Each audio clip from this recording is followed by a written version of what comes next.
G'day guys. I brewed an Australian lager about a month ago and I'm going to show you the grain to glass video, and then we're going to taste and see what the lager turned out like. It's been in the keg for about 2 weeks. So if you're interested in this video, stay tuned.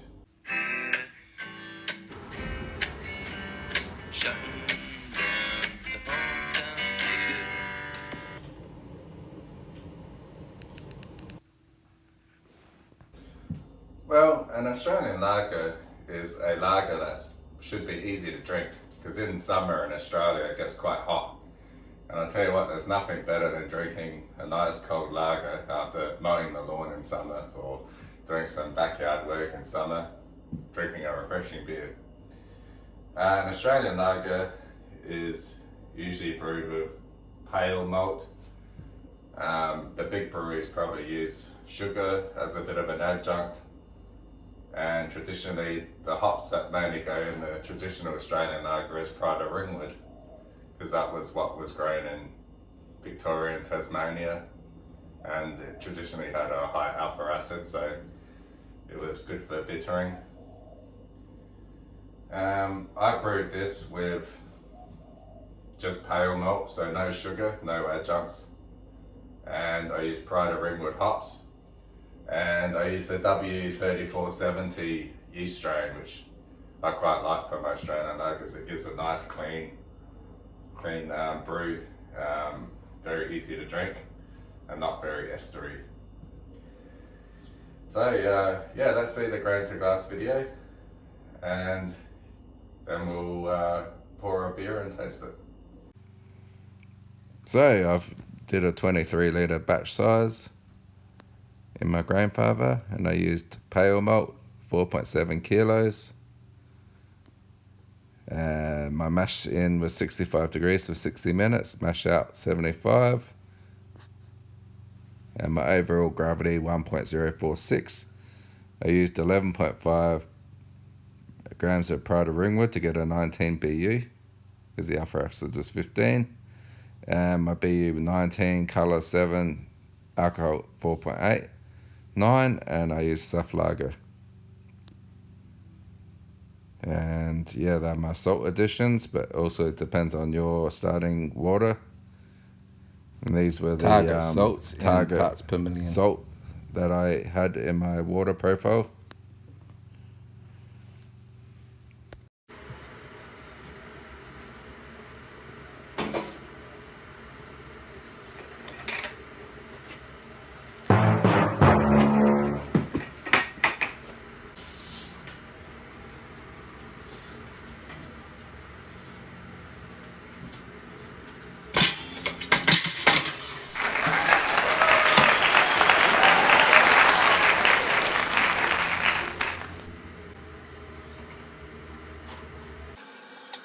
You can see I almost had a massive stuff up. I almost forgot the grain basket before putting the the grains in, which would have been a disaster.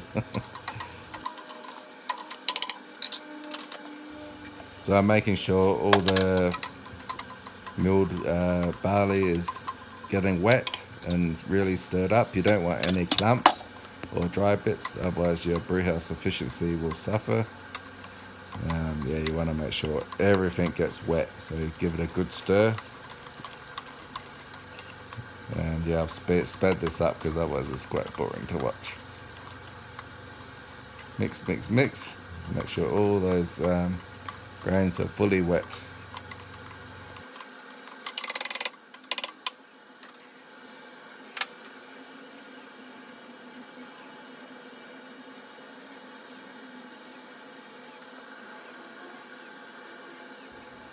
So I'm putting in the top plate now, just so I can start my mash timer and reset the mash.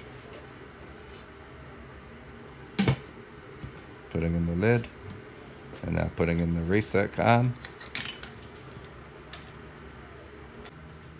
And then I can start my timer.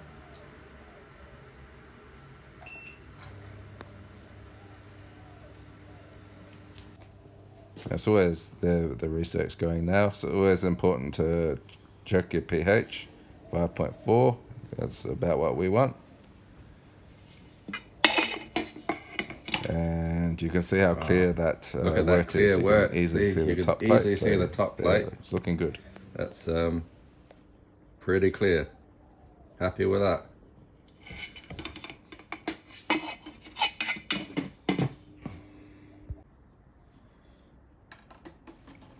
So now I'm lifting the grain basket up so I can start my sparge.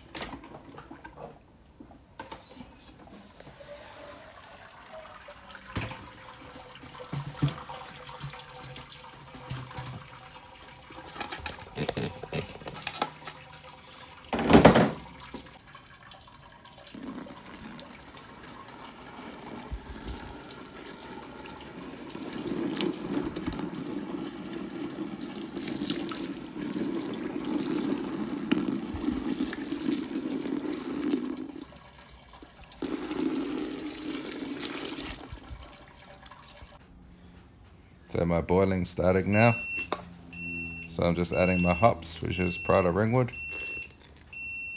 You can see it there.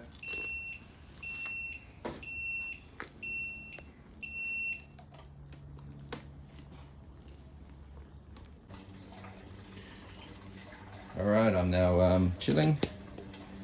You see my temperature's at 28. I've only just started it, so it's pretty good. The tap water is probably not much cooler than that, to be honest, being in Australia. But 26 is dropping. And I'm going to my fermenter. Alright, I'll now grab a sample to check the gravity. I'll stop the pump. I've got my fermenter on chilling now.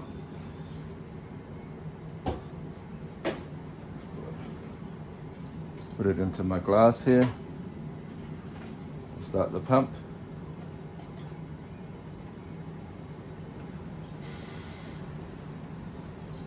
Oh, that colour looks nice. That's about the colour we want. Let's make sure I got enough, because I do my gravity with a hydrometer, so I need a fair bit. Stop that. I'll just spray it with some sanitizer just to be sure. And I have the tube pretty high up just so we get as much aeration as possible.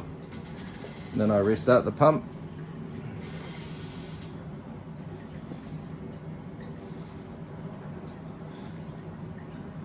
Yep, the temperature on the fermenter is currently 21, and I've just started the glycol chiller. So yeah, I think by the time the fermenter's filled, it'll be close to 15, 13 degrees sort of thing, which is ideal for pitching my yeast. So just looking at the fermentation profile here, the ferment was finished by about the 4th of November, which was about 2 weeks, and I fermented at 13 degrees Celsius. Yep, my fermentation's finished, and I'm now kegging my beer.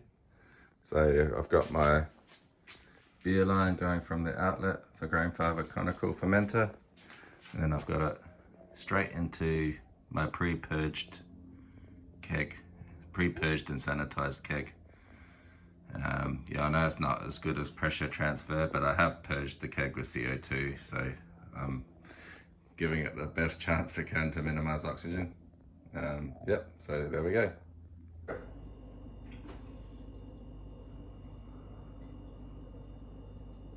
So it's been in the keg for 2 weeks, around about 12 psi pressure at 3 degrees.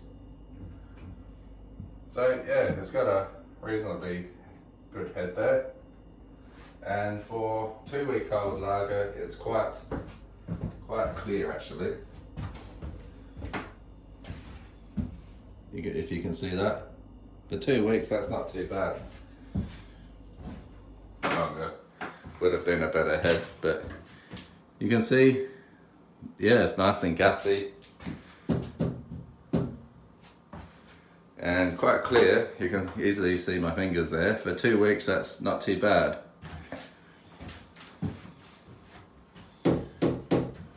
Just letting the bubbles bubbles rise to the top. Oh yeah, you can see the head's coming there now. Once the bubbles rise up, a bit longer, that head will be a bit better. But I'm happy with how clear that is. For 2 weeks, usually for my lagers, if it's in the keg for a month, then it's crystal clear. So it's clearing up nice. On the aroma, yeah, there's not much aroma there in terms of ester, which is what you want. You want it nice and clean.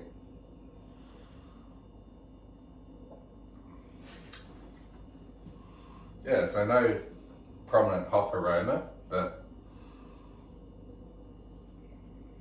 on the taste, it's nice and clear, clean.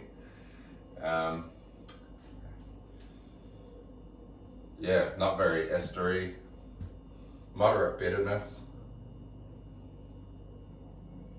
And yeah, you could probably drink quite a lot of these in summer, or any time of the year really. It's very easy to drink. And that's the whole idea of Australian lager. It's meant to be easy drinking and sessionable. So yeah, it's only about a 20 BU. Yeah, the colour should be nice and golden yellow and clear, and it is clearing up nicely with no significant hop aroma.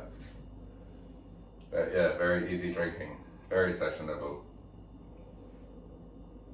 Cheers. So if you liked what you saw and you want to see more videos like this, please hit like and subscribe, and it will prompt me to make more videos like this.